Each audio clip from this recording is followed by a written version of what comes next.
আসসালামু আলাইকুম, সবাইকে ভিডিওতে স্বাগতম।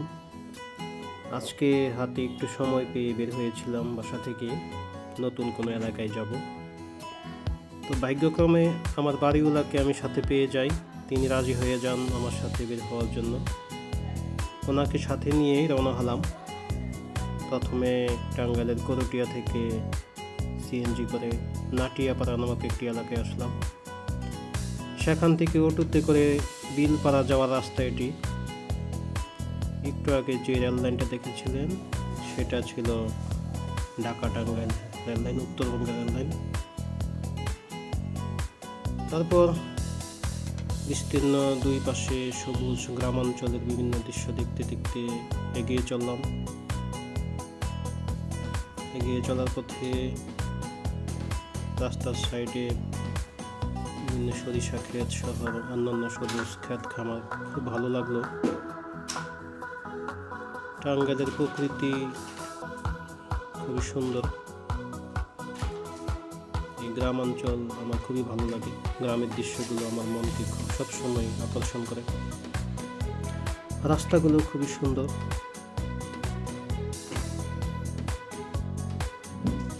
এভাবে সামনের দিকে এগিয়ে চললাম।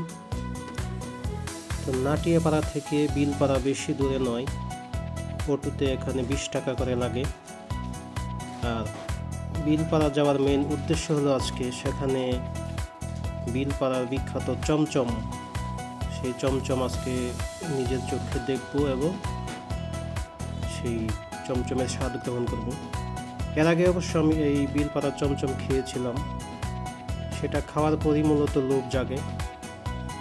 সবার কাছে শুনেছি এবং নিজে খেয়েও দেখেছি, আসলেই সত্যি খুবই অসাধারণ একটি মিষ্টি। এমনিতে টাঙ্গাইলে অন্য অনেক মিষ্টি থাকলেও বিলপাড়ার মিষ্টি তুলনা হয় না। এটি শুধুমাত্র বিলপাড়াতেই পাওয়া যায়, এটা টাঙ্গাইলের অন্য কোনো জায়গায় বিক্রি হয় না। এই মিষ্টি কিনতে গেলে বিলপাড়াতেই আসতে হবে। এই মিষ্টির আলাদা বিশেষত্ব, এটা চমচমেরই একটি ভিন্ন সংস্করণ যা বাংলাদেশের টাঙ্গাইল জেলার বাসাইল উপজেলার বিলপাড়া বাজারে উৎপন্ন হয়। এখানে এটা প্রস্তুত করা হয়। মূলত চমচম অর্থাৎ পুরাবাড়ি গড়ানার চমচমের রং সাধারণত গাঢ় বাদামি বা লালচে হলেও বিলপাড়ার চমচমের রংটা হালকা বাদামি কিংবা সাদা হয়ে থাকে। এর সাইজটা একটু ছোট, অন্যান্য চমচম থেকে ছোট এবং একটু লম্বাটে আকৃতির। চমচমের এই বিলপাড়ার সংস্করণ বাহিরের দিকে হালকা শক্ত এবং ভেতরের দিকে একেবারে ফাঁপা ও নরম হয়, যেখানে প্রচলিত ঐতিহ্যবাহী চমচমের পুরোটাই খুবই নরম হয়। যাই হোক, আমরা এগিয়ে চলছি গ্রামের মধ্য দিয়ে।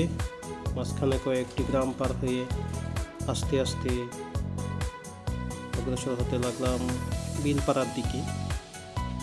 এখানে আমার আজকে প্রথম আসা এদিকে। দৃশ্যগুলো খুবই ভালো লাগছিল, সুন্দর সরিষা ক্ষেতের দৃশ্য এবং বাড়িঘরের সংখ্যা এখানে তুলনামূলক কিছুটা কম। প্রত্যন্ত অঞ্চলই বলা চলে। মূল শহর থেকে মোটামুটি 15-20 কিলোমিটার দূরে এটি। যাওয়ার পথে বিভিন্ন শিক্ষা প্রতিষ্ঠানেরও দেখা পাই, মাদ্রাসা, স্কুল। তারপরে এভাবে গ্রামের মধ্য দিয়ে আস্তে আস্তে এগিয়ে চলি। তো এখন সামনে সুন্দর একটি নদী আছে। নদীতে পানি খুবই কম। এই নদীটা সম্ভবত বংশাই নদী। হ্যাঁ, আমি পরবর্তীতে নিশ্চিত হয়েছিলাম এটা বংশাই নদী। এই নদীর দৃশ্য আমার খুবই ভালো লাগে। নদী যেখানে, আমার ভালো লাগাটা সেখানেই। নদী থাকার কারণেই কোনো একটি গ্রামকে অনেক বেশি সুন্দর দেখায়। তো এই গ্রাম্য রাস্তায় মূলত অটো এবং সিএনজি চলে, কিন্তু মূলত অটোটাই বেশি চলে গ্রাম্য রাস্তায়। অটো এবং বিভিন্ন ভ্যান গাড়ি, মাঝে মাঝে ছোট পিক আপ পাওয়া যায়।